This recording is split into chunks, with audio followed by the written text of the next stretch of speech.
के हत्यारों को फांसी दो, फांसी दो, फांसी दो।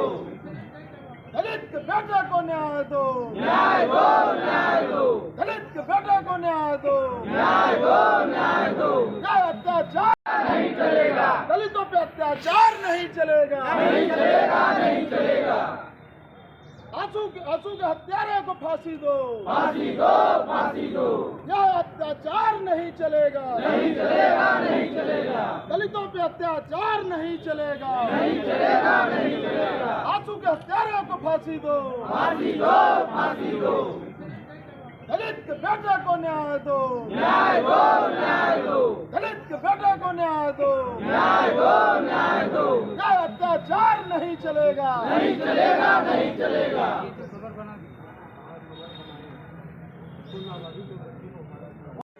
जिलाधिकारी महोदय से ये बात करना है कि पीड़ित के साथ जो भी हुआ उसको उचित न्याय मिलना चाहिए, जिसमें 2-3 मांगे हैं कि जो अपराधी है उसको फास्ट ट्रैक कोर्ट चला करके जल्द से जल्द उसको सजा कर, मतलब जो भी कठोर सजा हो दिया जाए और पीड़ित परिवार को कम से कम 50 लाख रुपए का मुआवजा दिया जाए और उसके बाद उसके घर में पीड़ित परिवार के एक सरकारी नौकरी दी जाए। इसी 3 मुद्दों को जिलाधिकारी महोदय से अवगत कराना है और मैं शासन से कहना चाहता हूं, माननीय मुख्यमंत्री योगी आदित्यनाथ से कहना चाहता हूं आप लोगों के माध्यम से कि महोदय आप एक तरफ तो जीरो टॉलरेंस की बात करते हैं, लेकिन जहां शोषित दलित पिछड़ों की बात आती है वहां आपका जीरो टॉलरेंस खत्म हो जाता है। वहां पे आपके बुलडोजर की स्टीयरिंग उधर घूमती ही नहीं।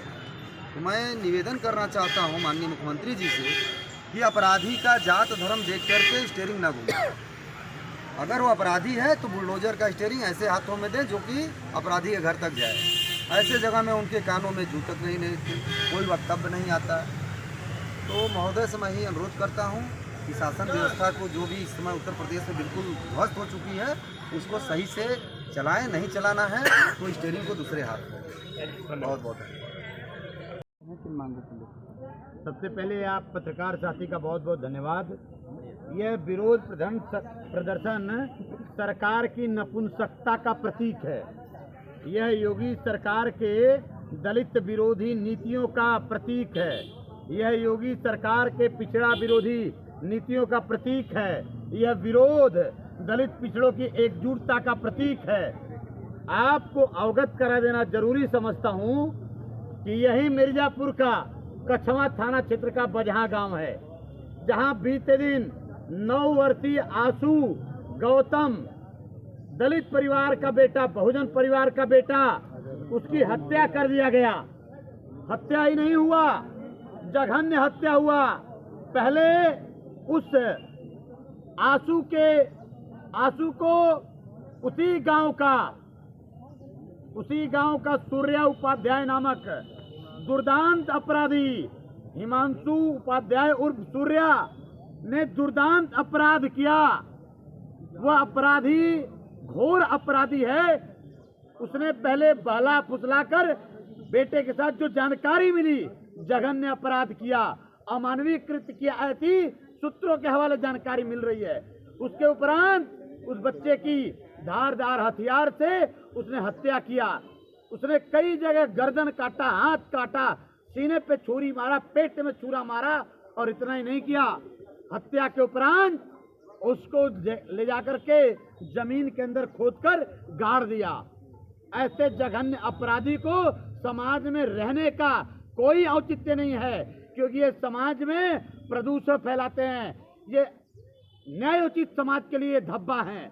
आज जिला अधिकारी मिर्जापुर से हम सैकड़ों सरदार सैनिक आए हैं यह मांग करने कि सबसे पहले उस पीड़ित परिवार को 50 लाख रुपए का सरकारी अनुदान दिया जाए। दूसरा मांग हमारा है कि पीड़ित परिवार को सुरक्षा दिया जाए, सरकारी सुरक्षा और शस्त्र लाइसेंस दिया जाए। तीसरा मांग है फास्ट ट्रैक कोर्ट में तत्काल इस केस को चलाकर जल्द से जल्द निर्णय लेकर के अपराधी को सजाए फांसी दिया जाए। चौथा मांग है पीड़ित परिवार में एक सरकारी नौकरी दिया जाए और पांचवा मांग है कि पीड़ित दलित परिवार को 1 एकड़ सरकारी भूमि उस परिवार के नाम से आवंटन किया जाए जो भूमि खेती योग्य हो। यह मांग लेकर के आज ये सैकड़ों सरदार सैनिक जिला मुख्यालय डीएम से वार्ता करने आए हैं। ये अपना परिचय भी बताएं। मैं डॉक्टर RS पटेल, राष्ट्रीय अध्यक्ष सरदार सेना।